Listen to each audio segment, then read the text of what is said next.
नमस्कार बच्चों, एक बार फिर से आप सभी का स्वागत है मेरे YouTube चैनल में। आज की वीडियो का जो टॉपिक है वो है कक्षा 7 का अध्याय 4 सरल समीकरण सिंपल इक्वेशन के प्रश्नावली 4.2 के जो है हम सभी सवाल हल करेंगे। ये वीडियो थोड़ा लंबा होगा क्योंकि इसमें हमने सारे सवाल जो है शामिल करेंगे। तो आप मेरा अनुरोध रहेगा कि आप पूरा वीडियो देखें, वीडियो को बिल्कुल इसी स्किप ना करें क्योंकि इसमें आपको तो प्रश्नावली 4.2 शुरू करने से पहले मैं आपको समीकरण के कुछ गुण कुछ तथ्यों के बारे में अवगत कराऊंगा। तो ध्यान से देखिए और समझने की कोशिश करिए प्रश्नावली 4.2 को।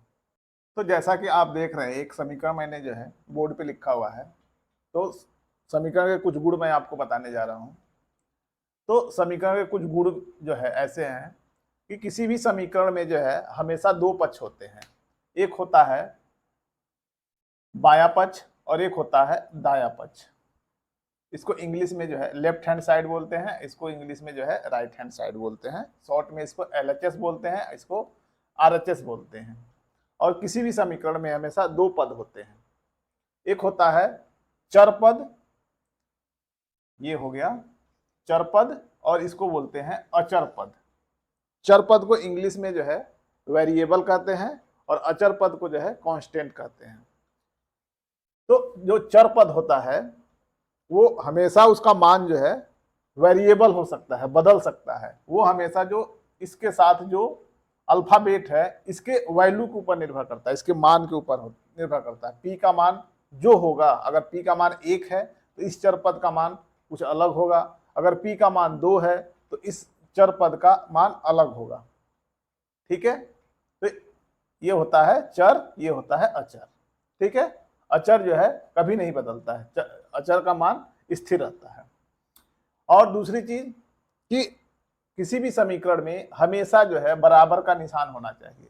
कि जैसे तराजू होता है कि तराजू के दोनों बाट जो है एकदम बिल्कुल बराबर होते हैं, तभी जो है सामान का वेट सही माना जाता है। उसी तरह से जो है समीकरण में जब दोनों पक्ष बराबर होंगे तभी जो है समीकरण को सही माना जाता है, सत्य माना जाता है।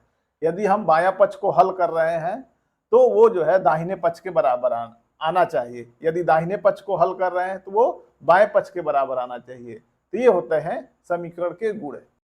अगर कहीं पे जो है ऐसा समीकरण, जैसा देखने में ऐसे लग रहा है कि जैसे समीकरण है, अगर इस तरह का जो है सेंटेंस इस तरह से लिखा हुआ है तो इसे लिखा हुआ कि 2p + 5 इज ग्रेटर देन 25, मतलब 2p-5 बड़ा है 25 से। तो इस कंडीशन में इसको क्या समीकरण बोलेंगे? इसको जो है हम समीकरण नहीं कह सकते। इसमें भी दायां पक्ष है, इसमें भी जो है बायां पक्ष है और दायां पक्ष है। ठीक है, इसमें भी जो है एक चर पद है और एक अचर पद है। तो क्या इसको समीकरण बोलेंगे? नहीं बोलेंगे। क्यों नहीं बोलेंगे? क्योंकि ये जो है इसको हल करेंगे तो ये बराबर नहीं आएगा। क्योंकि इसके समीकरण का जो पहली शर्त है वो बीच में जो है दोनों पक्षों के बीच में जो है बराबर का निशान होना चाहिए। अगर बराबर का निशान नहीं है तो वह कभी समीकरण नहीं हो सकता। तो ये थे थोड़ा सा समीकरण के तथ्य। एक समीकरण लिख रखा है मैंने, इस पे विचार करते हैं, समीकरण के बारे में और जब थोड़ा कुछ जानते हैं। तो यदि हम इस समीकरण को हल करें तो जो बायां पक्ष होगा इसको हल करेंगे तो आएगा 5 और दाहिना पक्ष भी आएगा 5। तो हम देख रहे हैं कि दोनों पक्ष बराबर हो रहे हैं, समीकरण जो है वो संतुलित हो रहा है, समीकरण सत्य हो रहा है। तो यदि हम जो है दोनों पक्षों में कोई संख्या अगर जोड़ें तो हम ये देखना चाह रहे हैं कि हमारा समीकरण जो है वो संतुष्ट हो रहा है कि नहीं हो रहा है। तो दोनों पक्षों में जो है हम एक संख्या 2 जो है दोनों पक्षों में जोड़ते हैं। जोड़ने पे देखते हैं क्या होता है। 8 ऋण 3 धन 2 और फिर जो दायां पक्ष है उधर हो जाएगा 4 धन 1 और धन 2। जब हम इसे हल कर रहे हैं तो हम इसे पा रहे हैं कि जो बायां पक्ष है वो 7 आ रहा है और जो दायां पक्ष है वो भी 7 आ रहा है। तो हम देख रहे हैं कि यहाँ समीकरण जो है वो संतुलित हो रहा है, समीकरण जो है सत्य हो रहा है। तो हम कह सकते हैं कि किसी भी समीकरण के दोनों पक्षों में कोई समान संख्या यदि जोड़ी जाए तो उस शर्त में भी जो है, उस कंडीशन में भी जो है संख्या, जो समीकरण होता है वो हमेशा सत्य होता है। ठीक है, दोनों तरफ समान संख्याएं यदि जोड़ी जा रही हैं तो समीकरण के ऊपर कोई फर्क नहीं पड़ता है, समीकरण जो है सत्य होता है। अब जो है हम दोनों पक्षों में जो है 2 घटाते हैं, तो 2 घटाने पे देखते हैं क्या हमारा समीकरण संतुलित हो रहा है कि नहीं हो रहा, देख लेते हैं। तो क्या होगा, 8 माइनस 3 माइनस 2, ये हो गया हमारा बाएं साइड में, और दाहिने साइड में हो गया 4 धन 1 ऋण 2। तो जब हम इसे हल कर रहे हैं तो हम पा रहे हैं कि ये हो रहा है, जो बायां पक्ष में आ रहा है वो 3 आ रहा है, और जो दाहिने पक्ष में आ रहा है वहां भी 3 आ रहा है। तो जब दोनों पक्ष, दायां पक्ष और जो बायां पक्ष और दायां पक्ष अगर बराबर हो जाता है तो माना जाता है कि समीकरण हमारा संतुष्ट है और समीकरण हमारा सत्य है। तो यहाँ भी जब हमने दोनों पक्षों में 2 घटाया तो समीकरण में कोई फर्क नहीं पड़ा, समीकरण जो है वो संतुलित हो गया और समीकरण फिर भी सत्य है। ठीक है, तो हम ये कह सकते हैं कि किसी भी समीकरण में दोनों पक्षों में यदि समान संख्या घटाई जाए तो भी समीकरण संतुष्ट होता है, समीकरण सत्य होता है। अब हम देखते हैं कि दोनों पक्षों में जो है 2 से गुणा करने पे क्या होता है। दोनों पक्षों में अगर हम 2 से गुणा कर दें तो क्या हमारा समीकरण जो है सत्य होगा या नहीं होगा, तो देख लेते हैं। तो क्या होगा, 8 ऋण 3 गुणे 2, ये हो गया हमारा बायां पक्ष, और दायां पक्ष जो है आरएचएस साइड जो हो जाएगा वो 4 धन 1 और गुणे 2। तो इसे जब हम हल कर रहे हैं तो देख रहे हैं कि बायां पक्ष जो है वो 10 आ रहा है और दाहिना पक्ष भी जो है वो 10 आ रहा है। तो यहाँ भी हम कह सकते हैं कि किसी भी समीकरण के दोनों पक्षों में यदि समान संख्या से गुणा किया जाए तो समीकरण के ऊपर कोई फर्क नहीं पड़ता है और समीकरण हमेशा सत्य होता है और संतुलित होता है। ठीक है, अब हम देखते हैं जो समीकरण है हमारा, जो प्रारंभिक समीकरण है, इसके दोनों पक्षों में यदि हम 2 से भाग दिए तो क्या होता है, समीकरण हमारा सत्य होता है या नहीं होता है। तो देख लेते हैं, 8 ऋण 3 बटे 2 बराबर दाहिने पक्ष में हो जाएगा 4 धन 1 और बटे 2। तो इसे जब हम हल कर रहे हैं तो देख रहे हैं कि हमारा जो बायां पक्ष है वो आया 5 बटे 2, और जो दाहिने पक्ष में आया वो भी आया 5 बटे 2। तो यहाँ भी हम कह सकते हैं कि जो है हमारा बायां पक्ष और दायां पक्ष बराबर हो रहा है, समीकरण हमारा संतुष्ट हो रहा है। तो यहाँ भी हम कह सकते हैं कि यदि किसी समीकरण के दोनों पक्षों में यदि समान संख्या से भाग दिया जाए तो भी हमारा समीकरण संतुष्ट होता है, समीकरण के ऊपर कोई फर्क नहीं पड़ता है। ठीक है, तो ये था समीकरण के बारे में एक और तथ्य कि ये आपको जरूर जानना चाहिए। ठीक है, अब हम चलते हैं प्रश्नावली 4.2 के जो सभी सवाल हैं उनको हल करते हैं। तो प्रश्न संख्या 1, जैसा कि आप देख रहे हैं, लिखा हुआ है कि पहले चर को पृथक करने वाला चरण बताइए और फिर समीकरण को हल कीजिए। तो प्रश्न संख्या 1 का जो ए है वो दिया हुआ है कि x, जो समीकरण दिया हुआ है कि x माइनस 1 बराबर 0। तो इसमें कह रहा है कि इसमें क्या करिए, जो चर पद है उसको पृथक करिए फिर समीकरण को हल करिए। तो जैसा मैंने अभी पीछे आपको बताया था कि समीकरण में हमेशा 2 पद होते हैं, एक चर पद होता है और एक अचर पद होता है। तो जो चर पद होते हैं वो वेरिएबल होते हैं, वो जो है अल्फाबेट के ऊपर निर्धारित करते हैं, निर्भर करते हैं। तो इसको कह रहा है कि वो प्रक्रिया बताइए कि जिससे हम चर पद को अलग कर दें। ठीक है, तो चर पद को अलग करने के लिए क्या करेंगे, हम इस एक को जो है हटाएंगे। तो इस एक को हटाने के लिए क्या करेंगे हम, तो दोनों पक्षों में क्या करेंगे, एक जोड़ेंगे इस एक को हटाने के लिए। ठीक है, तो क्या हो गया, ये x ऋण 1 और धन 1 बराबर 0 और धन 1। अब नया हमारा बायां पक्ष ये बन गया और नया दायां पक्ष ये बन गया। ठीक है, तो जैसा आपको पता है कि ऋण 1 से धन 1 जो है वो कैंसिल हो जाता है, कट जाता है। अब हमारा जो है जो चर पद है वो सेपरेट हो गया, सिर्फ यहाँ पे x बचा। तो अब जो नया हमारा बना x बराबर, यहाँ पे जब 0 में 1 जोड़ेंगे तो 1 हो जाएगा, तो 1 हो गया ये। ठीक है, तो चर पद हमारा अलग हो गया और x का जो है हमारा मान भी हमको मिल गया। ठीक है। तो इस तरीके से जो है आप चर पद को अलग कर सकते हैं। इस तरीके से जो भी यहाँ उसके साथ संख्या दे रखी है, सिर्फ चर पद बचना चाहिए समीकरण में। यही कह रहा है कि उस प्रक्रिया को बताइए, तो वो प्रक्रिया यही है। इसे जो है ये प्रक्रिया है चर पद को अलग करने के लिए। ठीक है। अब इसे अगर आप चेक करना चाह रहे हैं कि आपका समीकरण सही है या नहीं है, तो आप जो है समीकरण कब सही माना जाता है, जब LHS बराबर RHS होता है, जब हमारा बायां पक्ष बराबर दायां पक्ष होता है। तो आप इसे एक समीकरण में मैं आपको चेक करके दिखा दे रहा हूं, बाकी समीकरण आप चेक कर सकते हैं खुद से। ठीक है। तो इसे अगर हमें चेक करना हो कि ये जो हमारा x का मान आया है वो सही है या नहीं है, तो क्या करेंगे हम, प्रारंभिक समीकरण में जो है x का मान रखने पर, तो प्रारंभिक समीकरण में x का मान रखने पे, तो x की जगह पे हमने क्या रख दिया, 1 रख दिया, और ये -1 है तो ये -1 हो गया, और इधर जो है जो दाहिना पक्ष है वो 0 दिया हुआ है। अब मैं बाएं पक्ष को जब हमने हल किया तो 1 में से जब 1 घटाया तो यहाँ 0 आ गया, और जो दाहिना पक्ष है वो हमारा 0 है।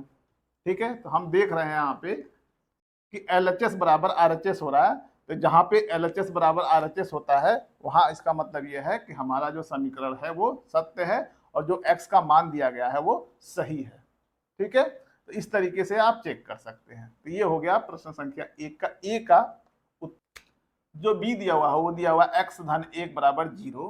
तो इस दशा में क्या करेंगे, हम दोनों पक्षों में इस एक को हटाने के लिए क्या करेंगे, दोनों पक्षों में जो है एक से एक को घटा देंगे। क्यों घटाएंगे, क्योंकि हमारा समीकरण संतुष्ट रहे, संतुलित रहे। जैसा हमने पीछे बताया कि अगर सिर्फ हम एक पक्ष में अगर एक जो है घटाते हैं तो समीकरण हमारा जो है असंतुलित हो जाएगा। ठीक है। तो इसलिए क्या करेंगे, दोनों पक्षों में एक घटाने पर, तो दोनों पक्षों में जो एक घटाते हैं तो देखते हैं हमको क्या मिलता है। नया जो दायां पक्ष है वो क्या मिल रहा है, नया बायां पक्ष क्या मिल रहा है। तो नया बायां पक्ष क्या होगा हमारा, x धन 1 ऋण 1, और जो नया दायां पक्ष होगा वो क्या होगा, 0 और धन 1, सॉरी 0 ऋण 1। ठीक है। तो इसे जब हम हल करेंगे तो धन 1 से जो है ऋण 1 कैंसिल हो जाएगा। अब आ गया x बराबर, अब 0 में से 1 घटाते हैं तो 1 होगा, -1 होगा। तो हमारा x का मान जो है ऋण 1 आ गया, और हमारा जो है चर पद था वो भी पृथक हो गया। ठीक है। अगर आप समीकरण को हल, आप ये देखना चाहें समीकरण आपका सही है, x का मान सही है, तो आप इस तरीके से जो है आप अपना समीकरण चेक कर सकते हैं। जो C दिया हुआ है वो है x ऋण 1 बराबर 5। इसमें क्या करेंगे हम, जो है चर पद को अलग करने के लिए क्या करेंगे, इस ऋण 1 को हटा देंगे। तो ऋण 1 को हटाने के लिए क्या करेंगे, दोनों पक्षों में जो हमको 1 जोड़ना पड़ेगा। अब दोनों पक्षों में 1 जोड़ते हैं तो नया जो है हमारा बायां पक्ष क्या मिल रहा है, देखते हैं, x ऋण 1 और धन 1, ये हमारा नया बायां पक्ष हो गया, और नया दायां पक्ष क्या हो जाएगा, 5 और धन 1। ठीक है। तो इसे जब हल कर रहे हैं तो ऋण 1 से जो है धन 1 कैंसिल हो जाएगा। तो नया जो हमारा अब जो बायां पक्ष आया क्या आया, x आ गया, हमारा चर समीकरण जो है अलग हो गया, और जो दायां पक्ष है वो 6 हो गया। तो x का मान 6 आ गया। ठीक है। तो इसे आप चेक करना चाहें तो आप समीकरण में x का मान रख के चेक कर सकते हैं कि देख सकते हैं कि बायां पक्ष बराबर दायां पक्ष हो रहा है कि नहीं हो रहा है। जो D है समीकरण, x धन 6 बराबर 2 है। ठीक है। तो इसमें क्या करेंगे, चर पद को अलग करने के लिए क्या करेंगे, हम बायां पक्ष में जो है, बायां पक्ष और दायां पक्ष दोनों में जो है 6 को कैंसिल करने के लिए क्या करेंगे, 6 घटा देंगे दोनों पक्षों में। तो लिखेंगे स्टेटमेंट, तो हमारा जो कथन बनेगा, दोनों पक्षों में 6 घटाने पर। तो 6 घटाने पे देखते हैं नया जो हमारा बायां पक्ष क्या मिल रहा है, x धन 6 ऋण 6, और जो दाहिना पक्ष है 2 ऋण 6। ठीक है। इसे जब हल करेंगे हम तो धन 6 से जो है ऋण 6 कैंसिल हो जाएगा। अब हमारा x बराबर आ गया जो है ऋण 6, अगर धन 6 में से अगर ऋण 6 घटाया जाए तो उसका उत्तर हमेशा जो है ऋण 4 आता है। तो ये आ गया हमारा x का मान, हमारा चर पद अलग भी हो गया। ठीक है। तो ये हो गया प्रश्न संख्या 1 का जो है डी समीकरण का हल। जो ई दिया हुआ है, ई समीकरण है कि y ऋण 4 बराबर -7। तो इसमें क्या करेंगे, चर पद को अलग करने के लिए क्या करेंगे, ये जो ऋण 4 है, ऋण 4 को हटाने के लिए क्या करेंगे, दोनों पक्षों में बायां पक्ष और दायां पक्ष दोनों तरफ जो है हम धन 4 कर देंगे। 4 मतलब जोड़ देंगे। तो कथन यहाँ पे हम लिखेंगे तो कथन हमारा होगा दोनों पक्षों में 4 जोड़ने पे। तो जब 4 जोड़ते हैं तो देखते हैं हमारा नया बायां पक्ष क्या बन गया। तो नया बायां पक्ष बनेगा वो 4y ऋण 4 धन 4, ये नया बायां पक्ष हो गया। और नया दायां पक्ष क्या हो जाएगा, ऋण 7 और धन 4। ठीक, इसे हल करेंगे तो ऋण 4 से धन 4 कैंसिल हो जाएगा। और अब क्या बचा, y बराबर -7 से अब 4 जब आप जोड़ेंगे -7 में तो इसका उत्तर आता है ऋण 3। ठीक है, -3। ये हो गया प्रश्न संख्या 1 का ई समीकरण का हल। जो एफ समीकरण दिया हुआ है वो है y - 4 बराबर 4। तो इसमें क्या करेंगे, यहाँ पे स्टेटमेंट लिखेंगे, इस -4 को कैंसिल करने के लिए क्या करेंगे कि दोनों पक्षों में 4 जोड़ने पे। तो बायां पक्ष में अब हमारा नया बायां पक्ष क्या बन रहा है, y ऋण 4 धन 4, और जो दाहिना पक्ष बनेगा वो क्या बनेगा 4 और धन 4। अब इसको हल किया जब हमने तो ऋण 4 से धन 4 कैंसिल हो गया। अब y बराबर क्या आ गया, 4 धन 4 क्या होता है 8 हो गया। ठीक है, तो ये जो है f का उत्तर हो गया। ठीक है, आप इसे चेक करना चाहें तो आप जो है y का मान समीकरण में रख के देख लीजिए, बायां पक्ष बराबर दायां पक्ष हो रहा है कि नहीं हो रहा है। यदि हो रहा है तो हमारा y का मान सही है, यदि नहीं हो रहा है तो y का मान सही नहीं है, समीकरण हमारा संतुलित नहीं है। अब जो समीकरण जी दिया हुआ है वो दिया है y धन 4 बराबर 4। अब इसमें हमको चर पद को अलग करना है और समीकरण को हल करना है। तो चर पद को अलग करने के लिए क्या करेंगे, यहाँ पे धन 4 है तो हम दोनों पक्षों में ऋण 4 करेंगे। मतलब 4 जो है घटाएंगे। क्यों घटाएंगे, क्योंकि हमारा समीकरण सत्य रहे, संतुलित रहे। ठीक है, तो यहाँ पे जो कथन लिखेंगे, स्टेटमेंट लिखेंगे, दोनों पक्षों में 4 घटाने पर। तो देखते हैं नया बायां पक्ष हमको क्या मिल रहा है जब 4 घटाते हैं। तो नया बायां पक्ष बना y धन 4 और ऋण 4, ये नया बायां पक्ष हो गया। और नया दायां पक्ष क्या हो जाएगा 4 और ऋण 4। ठीक है, इसको जब हल किया हमने धन 4 से ऋण 4 कैंसिल हो जाएगा, और यहाँ भी जो है धन 4 से ऋण 4 कैंसिल हो जाएगा। तो यहाँ आ गया हमारा y बराबर 0। ठीक है, तो ये हो गया जी का उत्तर। अब जो h है समीकरण, जो इसका आखिरी समीकरण है प्रश्न संख्या 1 का, वो दिया हुआ y धन 4 बराबर -4। तो इस समीकरण को हल करने के लिए, इस समीकरण में चर पद को अलग करने के लिए क्या करेंगे, यहाँ पे धन 4 है तो दोनों पक्षों में ऋण 4 जो है घटा देंगे, दोनों पक्षों में 4 घटाने पर। तो देखते हैं हम नया बायां पक्ष क्या बन रहा है। तो नया बायां पक्ष बनेगा y धन 4 और ऋण 4, और नया दायां पक्ष क्या बनेगा, वो बनेगा ऋण 4 और ऋण 4। अब इसे हम हल करेंगे तो धन 4 से ऋण 4 कट जाएगा, और ऋण 4 और ऋण 4 जब मिलता है तो वो आपस में जुड़ जाता है। ठीक है, तो यहाँ हो जाएगा y बराबर, तो ऋण 4 और ऋण 4 जब जोड़ेंगे तो वो जुड़ जाएगा, लेकिन इसके साथ निशान जो है वो ऋण का ही आता है। तो y बराबर हो गया -8। ठीक है, तो ये आ गया आपका y का मान, और चर पद भी अलग हो गए। तो ये था प्रश्न संख्या 1 का उत्तर। अब देखते हैं प्रश्न संख्या 2। तो प्रश्न संख्या 2, जैसा कि आप स्क्रीन पे देख रहे हैं, लिखा हुआ है कि पहले चर को पृथक करने के लिए प्रयोग किए जाने वाले चरों को बताइए और फिर समीकरण को हल कीजिए। प्रश्न संख्या 2 में भी जो है प्रश्न संख्या 1 के जैसे ही सवाल दिए गए हैं, कुछ समीकरण दिए गए हैं। उन समीकरणों में जो है चर पद को पृथक करना है, पृथक करने वाले चरों को बताना है, फिर समीकरण को हल करना है। तो जो ए दिया हुआ है, वो है 3l बराबर 42, समीकरण ये दिया हुआ है। तो यहाँ पे क्या करेंगे हम, इसको अगर चर पद को पृथक करना है, ये मतलब l को अलग करना है, तो इस 3 को हम हटाएंगे। तो इस 3 को हटाने के लिए क्या करेंगे, हम दोनों पक्षों में जो है 3 से भाग दे देंगे। तो यहाँ पे हम एक स्टेटमेंट लिखेंगे, दोनों पक्षों में 3 से भाग देने पे। तो दोनों पक्षों में 3 से भाग देने पे देखते हैं नया जो है हमारा बायां पक्ष क्या बन रहा है, नया दायां पक्ष क्या बन रहा है। तो 3l का मतलब हो गया कि 3 गुणे l। ठीक, 3 गुणे l बटा, मतलब इसको भाग देना है तो यहाँ 3 से भाग दे दिया। तो ये नया बायां पक्ष हो गया। नया दायां पक्ष क्या हो गया, 42 को हम लिख सकते हैं कि 14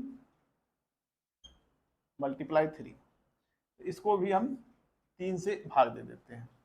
ठीक है, ये समझ में आया। 14 गुणे 3, 14 गुणे 3 का मतलब ये हो गया कि हम 42 को 14 गुणे 3 भी लिख सकते हैं। 14 × 3 = 42 होता है, तो हम ये भी लिख सकते हैं। तो हम यहाँ पे जब इसे हल कर रहे हैं, 3 से 3 कट गया और इस 3 से ये 3 कट गया, ठीक है। तो यहाँ हमारा चरपद अलग हो गया, एल का मान आ गया, ठीक है। तो ये हो गया एल बराबर 14, ठीक है। ये हमारा समीकरण भी हल हो गया, ठीक।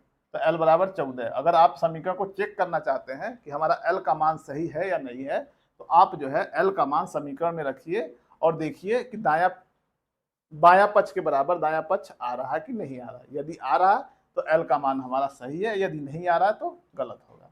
तो हमने देख लिया है कि एल का मान जो है वो सही है, ठीक है। आप भी चेक करो। जो प्रश्न संख्या 2 का जो बी समीकरण दिया हुआ है, b/2 बराबर 6, तो इसमें क्या करेंगे, चर पद को अलग करने के लिए क्या करेंगे, इस 2 को हटाने के लिए क्या करेंगे, दोनों पक्षों में जो है 2 से गुणा कर देंगे। तो यहाँ पे स्टेटमेंट लिखेंगे, दोनों पक्षों में 2 से गुणा करने पे। जब 2 से गुणा करते हैं तो देखते हैं कि नया बायां पक्ष क्या बन रहा है हमारा, b/2 और गुणे 2, ये नया बायां पक्ष हो गया। और नया दायां पक्ष क्या हो गया, 6 गुणे 2। जब हम इसे हल कर रहे हैं तो इस 2 से ये 2 कट जाएगा, ठीक है। तो b बराबर क्या हो गया, 6 में 2 का गुणा करेंगे तो हो गया 12, ठीक है। तो b का मान हमारा 12 आ गया और समीकरण भी हमारा हल हो गया, ठीक है। और चर पद भी हमारा पृथक हो गया। अब जो सी समीकरण दिया है वो दिया हुआ है p/7 बराबर 4। तो यहाँ भी हम देख रहे हैं कि चर पद को अलग करने के लिए क्या करेंगे, दोनों पक्षों में, यहाँ भी भाग दे रखा है चर पद में, तो यहाँ क्या करेंगे, इस 7 को हटाने के लिए क्या करेंगे, दोनों पक्षों में 7 से गुणा कर देंगे। तो यहाँ स्टेटमेंट लिखेंगे कि दोनों पक्षों में 7 से गुणा करने पर, तो दोनों पक्षों में जब 7 से गुणा करते हैं तो क्या होता है, p/7 और गुणे 7, ये नया बायां पक्ष हो गया और नया दायां पक्ष क्या हो जाएगा, 4 गुणे 7।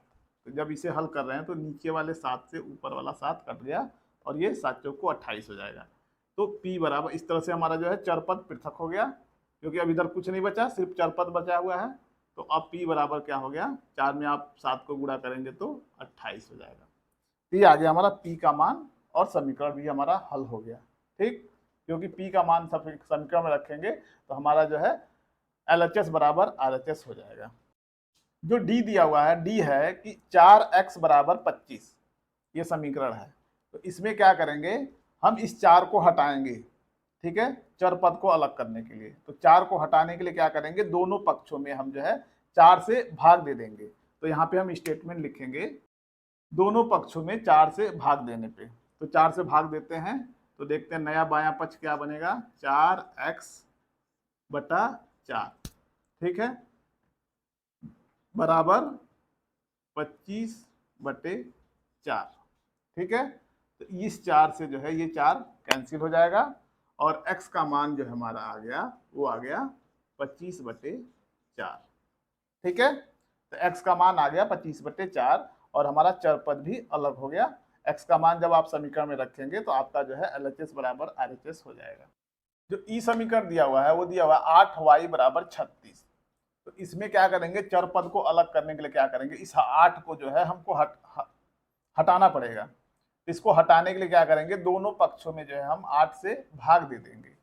तो दोनों पक्षों में 8 से भाग देने पे, तो दोनों पक्षों में 8 से भाग देने पे, तो जब 8 से भाग दे रहे हैं तो नया बायां पक्ष क्या होगा हमारा 8y/8 और दायां पक्ष, तो जो हमारा दायां पक्ष होगा वो होगा 36/8, ठीक है। तो अब इसे हल करते हैं, पहले बायां पक्ष हल करते हैं। तो ये 8 से जो है 8 कट जाएगा, ठीक है। और इसको हम अगर भाग दें तो इसको हम 4 से भाग देते हैं, तो 4 दूना 8 हो गया और इसको अगर 4 से भाग दें तो ये हो जाएगा 9, ठीक है। 36 जो है वो 9 बार में 4 से विभाजित हो जाएगा। तो अब y का मान क्या आ गया, y बराबर 9/2, ठीक है। तो ये आ गया हमारे समीकरण का हल, ठीक है। ये हो गया ई का उत्तर।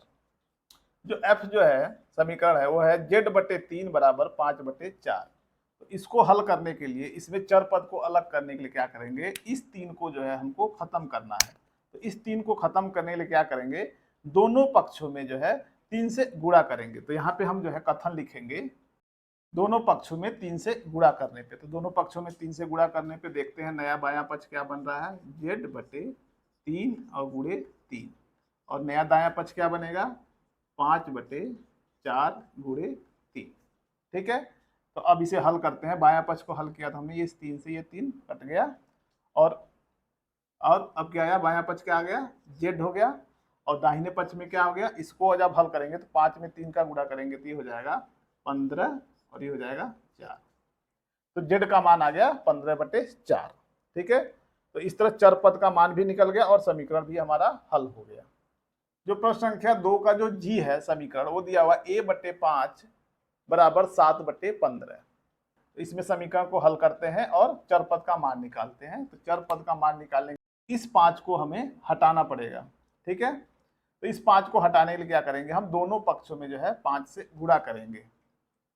तो यहाँ स्टेटमेंट लिखेंगे, दोनों पक्षों में 5 से गुणा करने पे, दोनों पक्षों में जब 5 से गुणा करते हैं तो देखते हैं बायां पक्ष क्या बनता है हमारा, a/5 और गुणे 5, और दाहिना पक्ष क्या बनेगा 7/15 और गुणे 5। ठीक है, तो जब इसे हम बायां पक्ष को हल कर रहे हैं तो ये इस 5 से ये 5 कट जाएगा, कैंसिल हो जाएगा। तो बायां पक्ष में क्या आ गया, a आ गया, और दाहिने पक्ष में क्या होगा, ये ऊपर का जो 5 है वो नीचे जो 15 है इसको विभाजित करेगा। तो 5 से हम 15 को अगर विभाजित करें तो ये 3 बार में विभाजित हो जाएगा। ठीक है, तो ये हो जाएगा हमारा 7/3। ठीक है, तो a का मान ये आ गया। ठीक, ये हो गया चर पद का मान और समीकरण का हल। अब जो h समीकरण दिया हुआ है, जो कि प्रश्न संख्या 2 का जो आखिरी समीकरण है, वो दिया हुआ 20t बराबर -10। ठीक है, तो इसमें क्या करना है, हमको चर पद का मान निकालना है, t का मान निकालना है। तो इस 20 को हमको कैंसिल करना पड़ेगा। 20 को हटाने के लिए क्या करेंगे, हम दोनों पक्षों में जो है 20 से भाग दे देंगे। 20 से भाग क्यों देंगे, क्योंकि दोनों समीकरण को हमको संतुलित रखना है। तो यहाँ पे हम स्टेटमेंट लिखेंगे, दोनों पक्षों में 20 से भाग देने पे।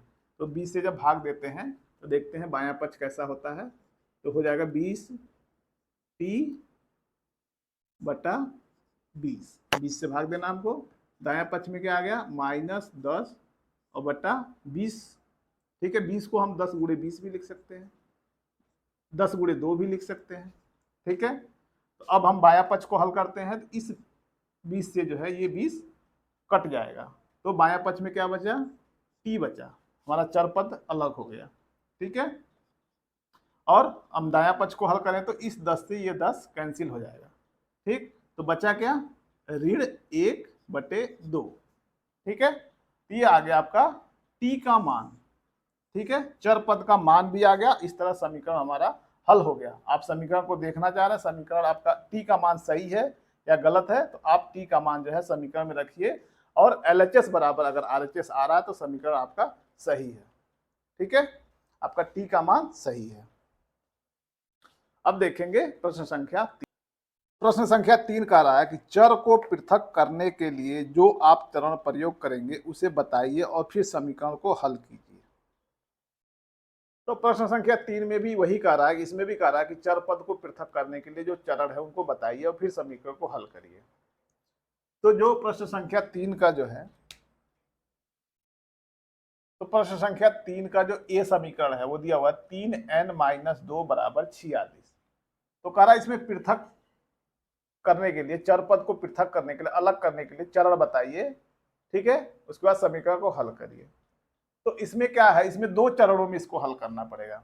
चर पद को निकालने के 2 चरण इस्तेमाल करने के पड़ेंगे। पहले जो है इसको हटाना पड़ेगा पहले चरण में, फिर दूसरे चरण में इसको हटाना पड़ेगा। तो पहला स्टेटमेंट जो फर्स्ट चरण होगा हमारा, तो जो स्टेप फर्स्ट करेंगे, पहला चरण जो करेंगे, दोनों तरफ जो है दो जोड़ने पर, दोनों पक्ष, बायां पक्ष और दायां पक्ष में जो है इस 2 को हटाने के लिए हमें दोनों पक्षों में 2 जोड़ना पड़ेगा। तो फर्स्ट स्टेप में क्या करते हैं हम, इसको 3n-2 धन 2, ये हो गया हमारा बायां पक्ष, और दाहिना पक्ष हो गया 46 धन 2। ठीक है, अब हम बायां पक्ष को हल करते हैं तो ऋण 2 से धन 2 जो है वो कैंसिल हो जाएगा। ठीक है, अब बायां पक्ष में क्या बचा हमारा, वो बचा 3n, और दाहिने पक्ष में क्या बचा, 46 में जब 2 जोड़ते हैं तो 48। ठीक है, ये हमारा नया जो है LHS और नया RHS मिल गया हमको। ठीक है, अभी अभी हमारा जो है चर पद अलग नहीं हुआ है। तो अब इस चर पद को अलग करने के लिए क्या करेंगे, इस 3 को हटाएंगे। तो इस 3 को हटाने के लिए स्टेप 2 करेंगे। तो इस स्टेप में क्या करेंगे कि दोनों पक्षों में जो है 3 से भाग देंगे। क्यों देंगे, क्योंकि इस 3 को हमको हटाना है। और दोनों तरफ क्यों देंगे, क्योंकि हमको समीकरण को बैलेंस रखना है। ठीक है, तो अब करते हैं इसको। तो बायां पक्ष हमारा जो हो गया 3 गुणे n बटा 3, 3 से भाग दे। जो जो दाया पक्ष हो गया 48 है, तो 48 को जो है हम 16 गुणे 3 भी लिख सकते हैं और इसको 3 से भाग दे देते हैं। ठीक है, तो बायां पक्ष को हल करते हैं। तो बायां पक्ष को हल किया तो इस 3 से ये 3 कट गया। ठीक है, तो बायां पक्ष में क्या बचा, n बचा, हमारा चर पद अलग हो गया। और दाहिने पक्ष में क्या हुआ, इस 3 से ये 3 कट गया और क्या बचा 16। ठीक है, ये हमारा चर पद का मान भी आ गया और समीकरण हमारा हल भी हो गया। ठीक है, आप समीकरण में n का मान रख के देख सकते हैं कि समीकरण का दोनों पक्ष जो है वो बराबर होगा। ठीक है, ये था 2 स्टेप में जो है प्रश्न संख्या 3 का ए का उत्तर। अब जो तीसरा का जो बी है समीकरण वो दिया हुआ है 5m धन 7। ठीक है, इसमें क्या करना है, चर पद को अलग करना है। ठीक है, तो यहाँ पे भी जो है ये 2 स्टेप में जो है इसके चर पद अलग होंगे। तो पहला जो स्टेप होगा, तो जो पहला स्टेप होगा वो दोनों तरफ जो है 7 घटाएंगे, दोनों पक्षों में, बायां पक्ष और दायां पक्ष में दोनों तरफ 7 घटाएंगे। क्यों घटाएंगे, क्योंकि इस 7 को हमें हटाना है। ठीक है, तो अब देखते हैं क्या बनता है। जो बायां पक्ष होगा, जो नया बायां पक्ष बनेगा 5m धन 7 ऋण 7, और जो नया दायां पक्ष होगा वो होगा 17 और ऋण 7। ठीक है, ये नया दायां पक्ष हो गया, ये नया बायां पक्ष हो गया और ये नया दायां पक्ष हो गया। तो इसको जब हल करते हैं तो ये हो गया धन 7 से ऋण 7 कट गया। ठीक है, और यहाँ 17 में से 7 घटाएंगे तो आपका 10 बचेगा। ठीक है, अब जो नया हमें जो है नया बायां पक्ष मिला वो 5m बराबर 10 मिला। ठीक है, तो ये जो नया हमें बायां पक्ष मिला है 5m और नया दायां पक्ष मिला 10। ठीक है, अभी भी हमारा चर पद अलग नहीं हुआ है और समीकरण भी हमारा हल नहीं हुआ है। तो दूसरे स्टेप में क्या करेंगे, इस 5 को हटाने के लिए दोनों पक्षों में जो है 5 से भाग दे देंगे। तो यहाँ पे स्टेटमेंट लिखेंगे कि जो दूसरा स्टेप होगा वो होगा दोनों तरफ 5 से भाग करने पर। तो ये स्टेटमेंट लिखेंगे और इसको अब करके देखते हैं। तो नया जो बायां पक्ष है वो क्या है, वो 5 गुणे m है। 5m को 5 गुणे m भी लिख सकते हैं। और जो दायां पक्ष है वो दायां पक्ष को आप लिख सकते हैं 10 को जो है आप 5 गुणे 2 भी लिख सकते हैं। ठीक है, तो अब हम 5 से भाग देते हैं दोनों पक्षों में। ठीक, तब बायां पक्ष को हल करते हैं तो 5 से 5 ये विभाजित हो जाएगा और नया बायां पक्ष क्या बचा, m बचा। और दायां पक्ष को अगर हल करें तो इस 5 से ये 5 विभाजित हो जाएगा और जो दायां पक्ष बचा वो क्या बचा, 2 बचा। तो m बराबर 2 आ गया, चर पद का मान मिल गया हमको। ठीक है, और ये समीकरण का हल भी हो गया। ठीक है, आप समीकरण में m का मान रखेंगे तो आप जो है देखेंगे कि बायां पक्ष बराबर दायां पक्ष हो रहा है। अब जो सी समीकरण दिया हुआ है 3 का जो सी है वो दिया हुआ है 20p/3 बराबर 40। तो इसमें भी क्या होगा, हमें जो है चर पद को अलग करना है। तो चर पद को अलग करने के लिए यहाँ भी जो है हमें 2 स्टेप में जो है चर पद को हम अलग कर सकते हैं। ठीक है, तो पहले जो चरण में क्या करेंगे, इस 3 को हटाएंगे। ठीक है, तो इस 3 को हटाने के लिए जो स्टेटमेंट लिखेंगे हम कि दोनों पक्षों में 3 से गुणा करने पे। तो दोनों पक्षों में जब 3 से गुणा करते हैं तो देखते हैं जो हमारा बायां पक्ष है वो हो रहा है कि 20p/3 गुणे 3 बराबर 40 गुणे 3। ठीक है, जब आप इसे हल कर रहे हैं ये 3 से ये 3 कट गया और यहाँ पे जो है 40 में 3 का जब गुणा किया जाएगा तो 120 हो जाएगा। तो नया जो बायां पक्ष हमको मिला है वो है 20p और नया जो दाहिना पक्ष है वो हो गया 120। तो ये हो गया हमारा नया बायां पक्ष और ये हो गया नया दायां पक्ष। तो हम देख रहे हैं कि अभी भी जो हमारा चर पद का मान नहीं निकला है। ठीक है, तो अब हम सेकंड स्टेप करेंगे। तो सेकंड स्टेप में क्या करेंगे, दोनों पक्षों में इस 20 को हटाने के लिए दोनों पक्षों में 20 से भाग दे देंगे। तो हमारा स्टेटमेंट बनेगा, तो स्टेटमेंट ये बना दोनों पक्षों में 20 से भाग करने पर। तो 20 से भाग करने पर देखते हैं कि क्या है जो बायां पक्ष है वो है 20p, और इसको हम 20 से भाग दे दिए। और दाहिने पक्ष क्या है, वो है 120 है, तो 120 को हम लिख सकते हैं 20 गुणे 6, ये भी लिख सकते हैं 120 को, इसमें हम 20 से भाग दे देते हैं। ठीक है, तो अब हम बायां पक्ष हल करते हैं, तो इस 20 से ये 20 कट गया, तो अब बायां पक्ष में क्या बचा, p बचा, और दाहिने पक्ष में देखते हैं इस 20 से ये 20 कट गया, तो p बराबर क्या आ गया, 6 आ गया। तो इस तरह हमारा चर पद का मान निकल गया और समीकरण हमारा हल हो गया। तो जो डी दिया हुआ, तीसरा का जो डी है वो दिया हुआ 3p/10 बराबर 6, ये है समीकरण। तो यहाँ भी चर पद को अलग करना और समीकरण को हल करना। तो चर पद को अलग करने के लिए क्या करेंगे, सबसे पहले इस 10 को जो है हम खत्म करेंगे।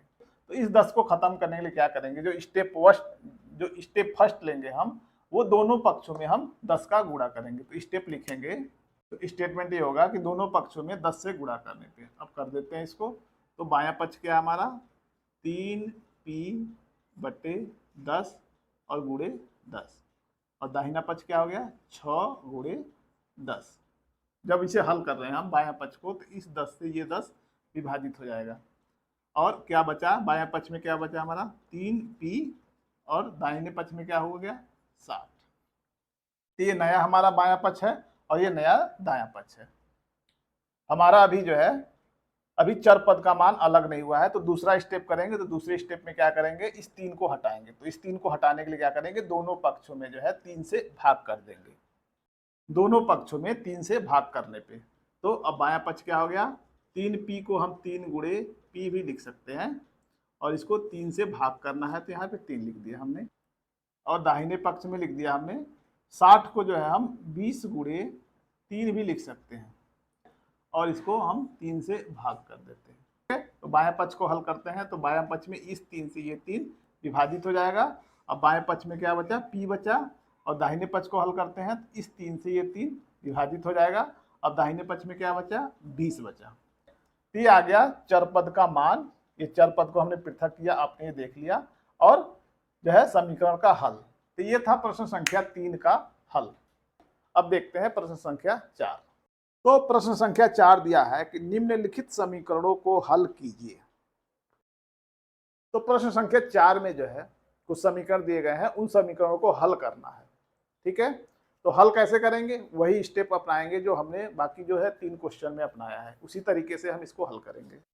तो जो पहला समीकरण ए है 10p = 100, ठीक है, इसको हल करने के लिए क्या करेंगे, मतलब हमको हल करना मतलब यह है कि p का मान निकालना है हमको। तो p का मान निकालने के लिए क्या करेंगे, हम इस 10 को हटाएंगे। तो इस 10 को हटाने के लिए क्या करेंगे, जो तरीका अपनाएंगे उसमें क्या करेंगे, 10 को जो है दोनों पक्षों में जो है हम भाग करेंगे। तो हम यहाँ पे कथन लिखेंगे। तो कथन हमारा ये होगा कि दोनों पक्षों में 10 से भाग करने पे। तो देखते हैं इसको क्या होगा, कैसे होगा। अब बायां पक्ष जो है वो आ गया 10p, इसको गुणा भी कर सकते हैं, आप गुणे का निशान भी लगा सकते हैं, क्योंकि 10p का मतलब होता है कि 10 गुणे p। ठीक है, इसमें 10 से भाग देते हैं हम। ये हो गया नया हमारा बायां पक्ष। और नया दायां पक्ष क्या हो गया हमारा, 100 को हम 10 गुणे 10 भी लिख सकते हैं, 10 गुणे 10, और इसमें हम 10 से भाग दे देते हैं। तो जब इसे हल कर रहे हैं बायां पक्ष को, तो इस 10 से ये 10 कैंसिल हो गया, और इधर जो है एक 10 से एक 10 कैंसिल हो गया। अब p का मान हमारा क्या आ गया, p = 10। ठीक है, ये हो गया हमारा समीकरण का हल, कि p का मान जब आप समीकरण में रखोगे तो आपका जो है LHS = RHS आएगा। ठीक है, ये हो गया प्रश्न संख्या 4 का ए का उत्तर। जो चौथे का बीज है जो समीकरण, वो दिया हुआ है 10p-10 = 100। तो यहाँ हमें समीकरण को हल करने के लिए यहाँ पे हमें को 2 स्टेप में जो है इस समीकरण को हल करना पड़ेगा। तो 2 स्टेप कौन कौन से होंगे, अब देखते हैं। स्टेप 1 क्या करेंगे, सबसे पहले इस 10 को हमें हटाना है पहले स्टेप में। तो इस 10 को हटाने के लिए क्या करेंगे, दोनों पक्षों में 10 हम घटा देंगे। तो स्टेटमेंट बनेगा दोनों तरफ 10 घटाने पे। तो अब देखते हैं जो हमारा बायां पक्ष है वो है 10p-10 और ऋण 10। ये नया हमारा बायां पक्ष बन गया, और नया जो दायां पक्ष होगा वो होगा 100 ऋण 10। अब हम बायां पक्ष को हल करें तो आ जाएगा हमारा इस 10 से ये 10 कैंसिल हो जाएगा। तो नया जो हमारा बायां पक्ष मिला वो मिला 10p। ठीक है, और जो दाहिना पक्ष हमें मिला वो मिला 10 में से 100 में से 90, 100 में से जब 10 घटाएंगे तो बचेगा 90। ये हो गया हमारा नया बायां पक्ष और नया दायां पक्ष। अभी भी हमारा समीकरण हल नहीं हुआ है, पी का मान नहीं निकला है। पी का मान जब निकल जाएगा तभी समीकरण का हल है। तो पी का मान निकालने के लिए क्या करेंगे, अब हम दूसरा स्टेप इस्तेमाल करेंगे। दूसरे स्टेप में क्या करेंगे, इस 10 को हटाएंगे। तो इस 10 को हटाने के लिए क्या करेंगे, दोनों पक्षों में जो है हम 10 से भाग करेंगे। तो सेकेंड स्टेप में दोनों पक्षों में 10 से भाग करने पे तो क्या है, जो हमारा नया जो बायां पक्ष था वो था 10 पी, और बायां पक्ष क्या था, जो दायां पक्ष था वो था 90। तो इससे 10 से जब भाग देते हैं हम, तो ये हम 10 से यहाँ भाग दिखा दिए और यहाँ भी हम 10 से भाग कर दिए। ठीक है, तो जब इसे हल कर रहे हैं बायां पक्ष को, तो इस 10 से ये 10 कट जाएगा। बायां पक्ष में क्या बचा, पी बचा, और दाहिने पक्ष में 10 से जब आप भाग दोगे 90 में, तो ये 9 बार में विभाजित हो जाएगा। तो इस तरीके से हमारा पी का मान आ गया और समीकरण बी जो है हमारा हल हो गया। जो चौथे का जो सी है वो दिया हुआ है p/4 बराबर 5 समीकरण है। तो इसको हल करने के लिए क्या करेंगे, इसमें इसको एक स्टेप में ही हम कर सकते हैं। पी का मान निकाल लेंगे। तो पी का मान निकालेंगे, क्या करेंगे, दोनों पक्षों में जो है 4 से गुणा करेंगे, क्योंकि इस 4 को हटाने के लिए। तो स्टेटमेंट लिखेंगे, दोनों पक्षों में 4 से गुणा करने पे। तो अब बायां पक्ष हम लिखते हैं p/4 गुणे 4, और दाहिने पक्ष में लिखते हैं 5 गुणे 4। तो इसे हल करते हैं, इस 4 से ये 4 कट गया, और इसे हल किया, और बाएं पक्ष में क्या आ गया, p आ गया, और दाहिने पक्ष को जब हल किया तो 5 में 4 का गुणा करेंगे तो 20 आ गया। ठीक है, तो p का मान हमारा निकल गया, चर पद का मान निकल गया, और समीकरण हमारा हल हो गया। ठीक है, तो ये था प्रश्न संख्या 4 का सी का हल।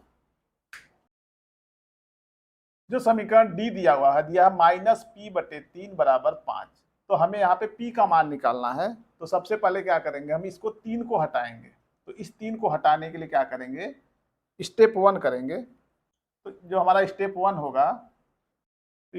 होगा, दोनों पक्षों में 3 से गुणा करने पे। तो करते हैं, -p/3 गुणे 3 बराबर 5 गुणे 3। ठीक है, इसको जब हल करते हैं हम, तो बाएं पक्ष को इस 3 से ये 3 कट जाएगा। तो इधर क्या बच गया, -p बराबर, ये हल हो गया 15। जो दायां पक्ष आ गया वो 15 आ गया। अब इस माइनस को हमें हटाना है। ठीक है, इस माइनस को हटाने के लिए क्या करेंगे, हम स्टेप 2 करेंगे। तो इस ऋण को हटाने के लिए क्या करेंगे, हम दोनों पक्षों में जो है ऋण 1 से गुणा कर देंगे। तो दोनों पक्षों में जब ऋण 1 का गुणा कर रहे हैं हम, तो यहाँ -p गुणे -1, और दाहिने पक्ष में हो गया 15 और गुणे -1। ठीक है, तो यहाँ पे माइनस और माइनस का गुणा होता है, तो वहाँ पे प्लस का निशान है। तो p में जब 1 का गुणा करेंगे हम, तो हो जाएगा p, और इधर आ गया हमारा -15।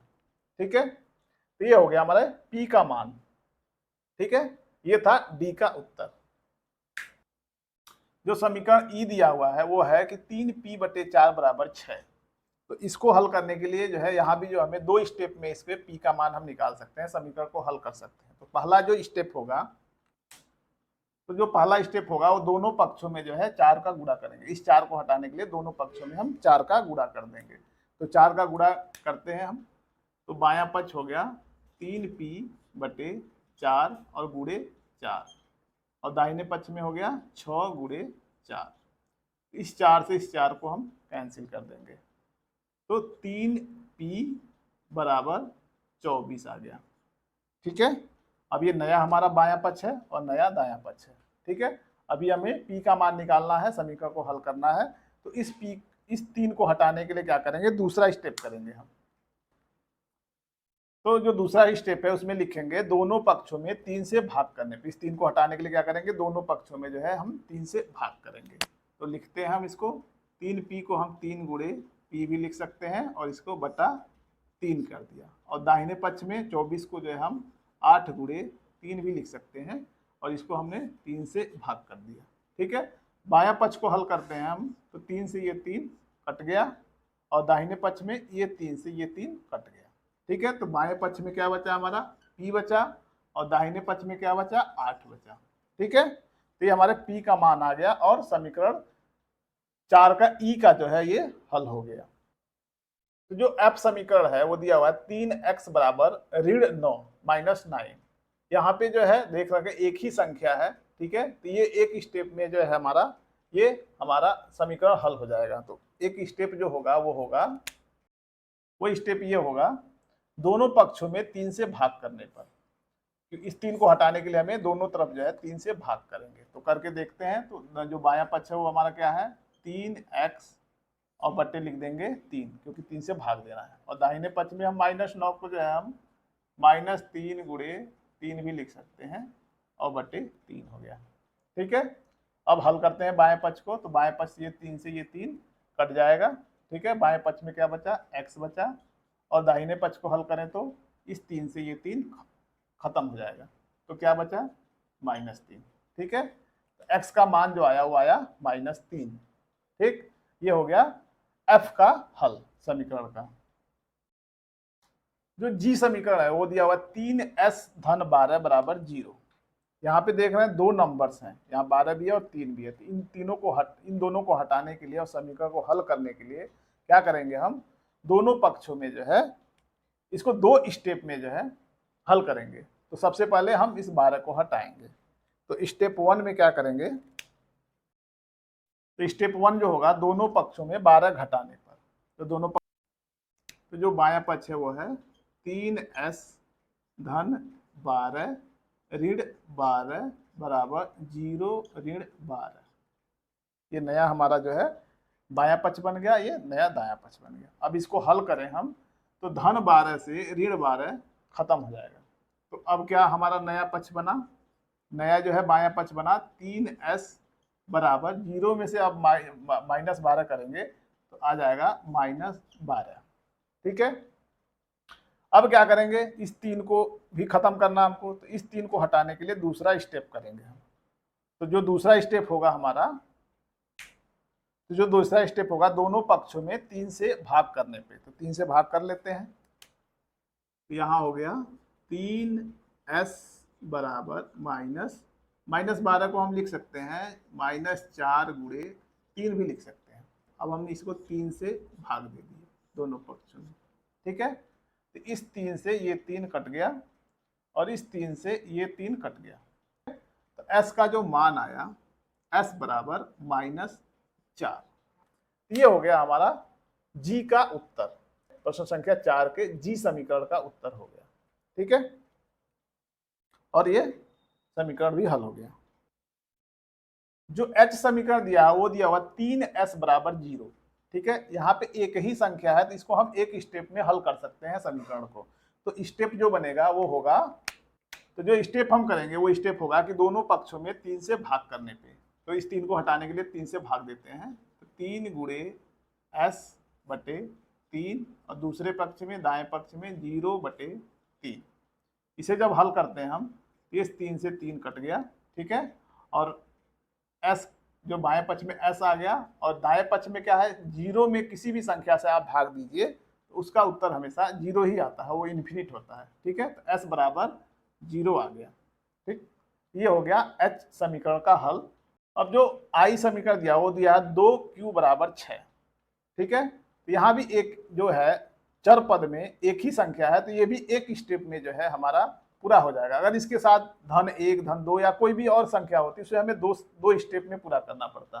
ठीक, तो ये एक स्टेप में हो जाएगा। तो स्टेप इसमें क्या बनेगा, तो जो स्टेप बनेगा दोनों पक्षों में 2 से भाग करने पे, इस 2 को खत्म करने के लिए हमें दोनों तरफ जो है 2 से भाग करेंगे। तो बायां पक्ष लिख लेते हैं, 2q को हम 2 गुणे q भी लिख सकते हैं। ठीक है, और इसको हम 2 से भाग दे देते हैं। और दाहिना पक्ष में क्या है वो 6 है, तो 6 को हम 3 गुणे 2 भी लिख सकते हैं और बटे 2 भी लिख सकते हैं, बटे 2 करेंगे इसको।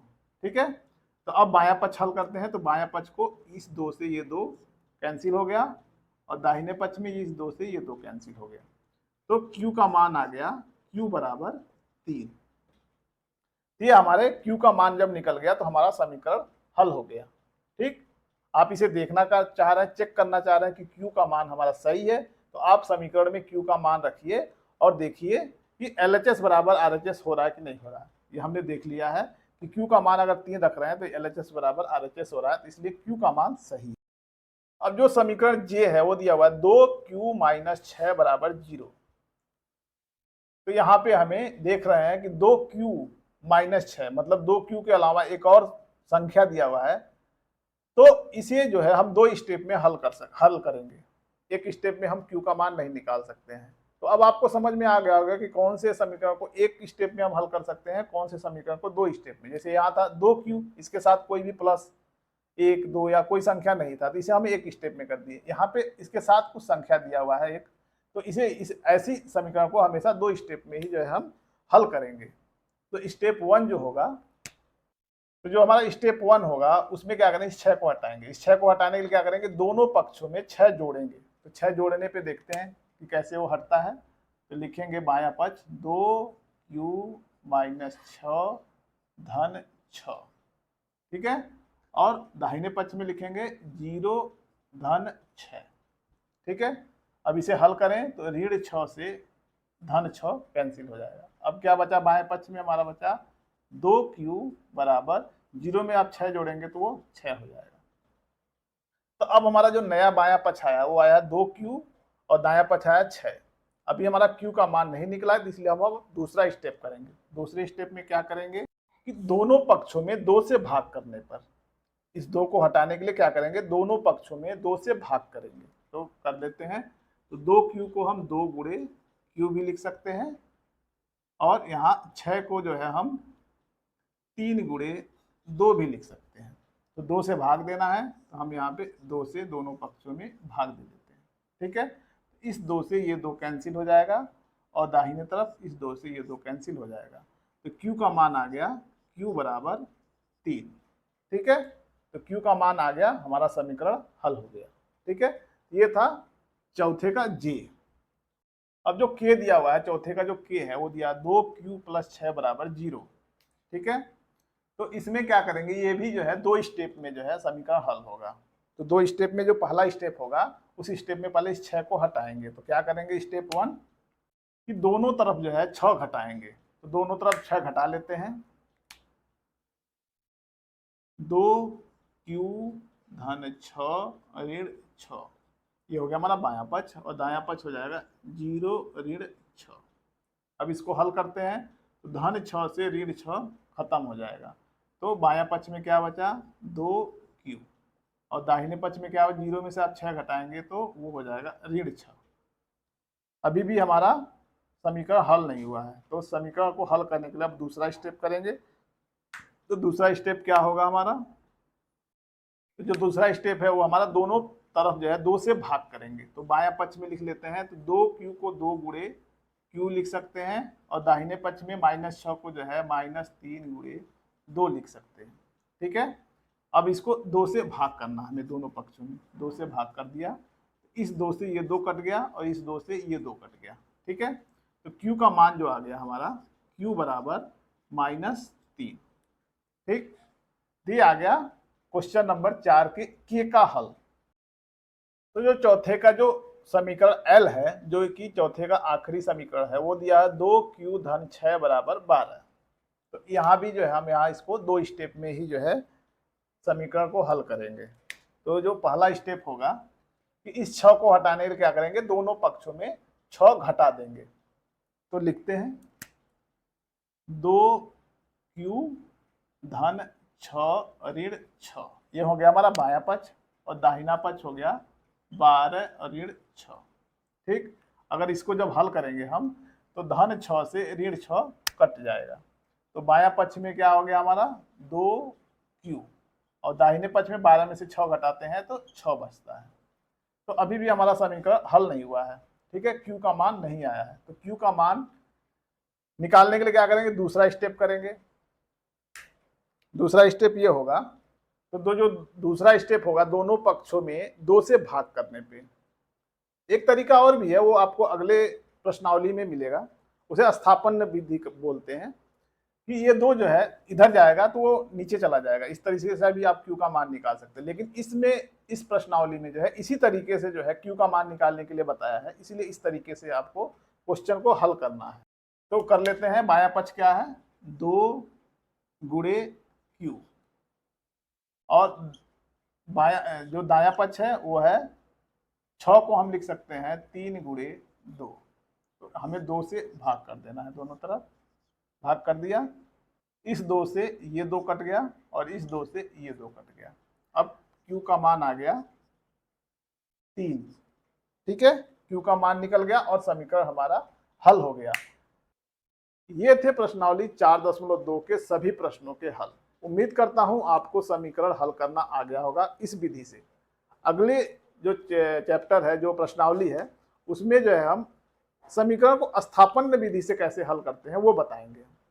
तो उम्मीद करता हूं आपको वीडियो पसंद आया होगा। अगर कोई सवाल है, कोई क्वेरी है, तो आप कमेंट में जरूर बताइए और वीडियो को लाइक करें और अधिक से अधिक शेयर करें। धन्यवाद।